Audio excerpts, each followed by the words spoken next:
The moving truck rumbled away, leaving Sarah and her 16-year-old daughter, Alyssa, standing in the driveway of their new rental home. The house was modest but charming, nestled in the woods of rural Willowbrook.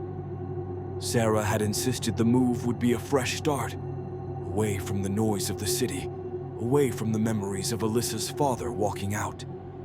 But as Alyssa stared down the winding gravel road, her gaze snagged on the silhouette of a dilapidated Victorian mansion at the edge of the forest. Its windows were boarded, its paint peeled like scabs, and the yard was choked with weeds. A coldness settled in her chest. "That's the house, isn't it?" Alyssa muttered. Sarah followed her stare and stiffened. "The realtor said not to mind it. The last owners, well, it's just abandoned." Abandoned, Alyssa thought, but not empty. The townspeople whispered. At the grocery store, the cashier's smile faltered when Sarah mentioned their address. At the diner, old men nursing coffee fell silent when Alyssa walked in. It was Mrs. Wilkins, their elderly neighbor, who finally spat out the truth over a basket of welcome muffins. "You're next door to that place," she said, knuckles whitening around her cane. "Where the Caines butchered each other.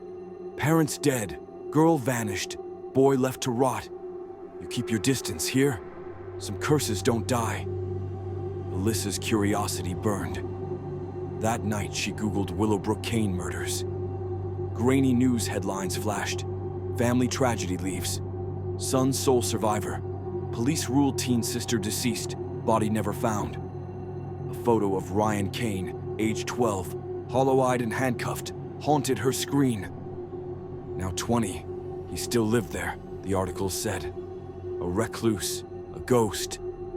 Alyssa first saw him at dusk, a shadow flitting between the trees behind their house. Ryan was tall, gaunt, his dark hair unkempt, his flannel shirt hanging loose on his frame. He froze when he noticed her watching.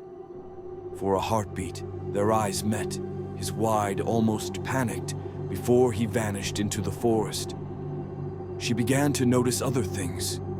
Flickering lights in the attic of the Caine house, the growl of a generator at odd hours, and at night, a low, rhythmic thud from across the road, like something pounding against walls. "You're imagining things," Sarah said, but her voice wavered. Alyssa followed Ryan on a rain-soaked afternoon. He'd been trudging to the town's edge, a grocery bag in hand, head bowed against the downpour. She intercepted him at the tree line. "I know who you are," she said. Ryan flinched. "Then you know you shouldn't be here." Up close, he wasn't frightening, just tired, his face pale and stubbled, eyes bruised from sleeplessness. Alyssa pressed. "What really happened that night? With your family?" He looked past her, toward his house. "You wouldn't believe me. Try me." The silence stretched, then quietly. "My sister Carrie, she didn't run away. She's still in there." Ryan's confession unraveled like a nightmare. Years ago, Carrie had begun sleepwalking, muttering about voices in the walls. Their parents dismissed it as nightmares until the night Ryan woke to screams. He found his father's throat slit, his mother's body twisted at the foot of the stairs. Carrie stood in the hallway, clutching a knife, her nightgown drenched in blood. But when she turned to him, her eyes were black, pitch black, Ryan insisted, and her voice wasn't her own. "It's hungry," she'd said. Then she dragged their parents' bodies into the basement and vanished. "The police didn't believe me," Ryan said. "They said I killed them, that Carrie's body was just gone. But she's alive. I hear her at night. She's trapped in the house and it's feeding her." Alyssa's skin prickled. Feeding her what? Ryan's gaze darkened. "You don't want to know." Sarah forbade Alyssa from seeing him. "He's disturbed, honey. Dangerous." But Alyssa couldn't shake the raw terror in Ryan's voice. That night she crept out, flashlight in hand, and picked the rusted lock on the Caine house's back door. The stench hit her first, rotting meat and mildew. Her beam cut through the darkness, revealing claw marks on the walls, floors stained brown. A low moan echoed from upstairs. "Carrie?" Her pulse roared as she climbed the stairs, each creak a gunshot in the silence. The attic door was ajar. Inside, Polaroids plastered the walls. Ryan as a child, Carrie grinning in pigtails, their parents frozen in happier times. But newer photos made her stomach twist. Blurry shots of shadows with too many limbs, of a pale girl with hollow eyes crouching in corners. A journal lay open on a desk, Ryan's scrawl frantic. "It's in the walls. It talks to her. It's getting stronger." A floorboard groaned behind her. Alyssa spun. A gaunt figure lurched from the shadows, a girl in a tattered nightgown, her hair matted, her eyes voids of black. Carrie's mouth split into a grin, too wide, too many teeth. "You shouldn't be here," she hissed, her voice layered with something guttural, ancient. Alyssa stumbled back, but Carrie lunged, cold fingers snatching her wrist. "It needs more," the thing wearing Carrie snarled. "Ryan's too weak, but you'll do." Ryan found Alyssa unconscious on the attic floor at dawn. She woke to his shaking hands and the smell of gasoline. "We have to burn it," he said. "The house, Carrie, everything. It's the only way to kill what's inside her." "But she's your sister. That's not Carrie."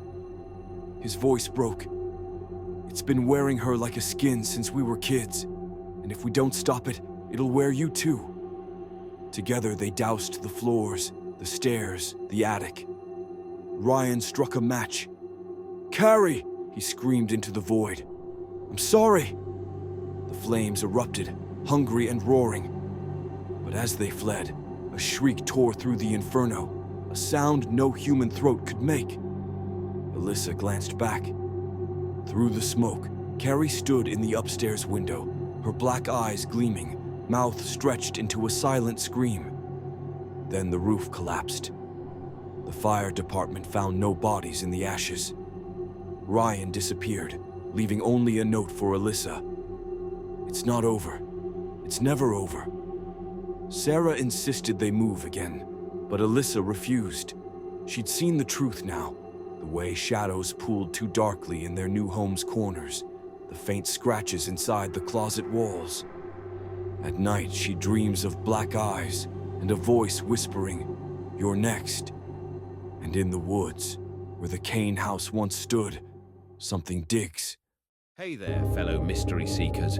A massive thank you to every one of you riding along on the Dark Road Mysteries journey. Your views and support in the comments mean the world. We wouldn't uncover these shadows without you. Smash that like button and subscribe if you're hooked. Share the channel with your fellow thrill seekers, and let's keep the conversation alive below. Every click pulls us deeper into the unknown. Stay tuned. The next mystery is darker, twistier, and closer than you think. Until then, keep looking over your shoulder.